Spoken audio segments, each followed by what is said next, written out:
सभी काल के मैदान में इकट्ठे होते हैं। वे वर्ष भर की गतिविधियों पर चर्चा करने लगते हैं। वैशाख। नए वर्ष की गर्म ऊर्जा लेकर मैं आया हूं। मेरी आंच से जग जीवन में हलचल मची है।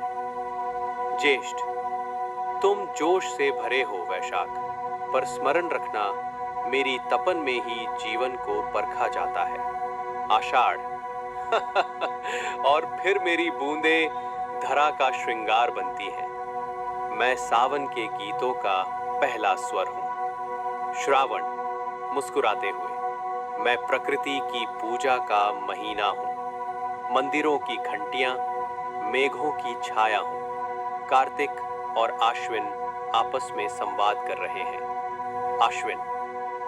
देखो कार्तिक, मेरा आगमन आनंद का उत्सव लाता है। नवरात्रि, दशहरा, दीपावली का दीप जलाता है। कार्तिकन। परंतु उत्सवों के बाद चिंतन आवश्यक है। दीपक बाहर नहीं, भीतर भी जलना चाहिए। पौष, माघ और फाल्गुन के बीच संवाद। पौषण। मेरा आगमन कठोरता सिखाता है, सहन शक्ति और अनुशासन का पाठ पढ़ाता है। माघ। और मेरे आने पर मानव त्याग सीखता है।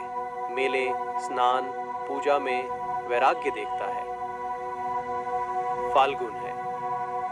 मित्रों, अनुशासन और वैराग्य के बाद ही सही आनंद आता है। मेरा रंग जीवन में उल्लास फैलाता है।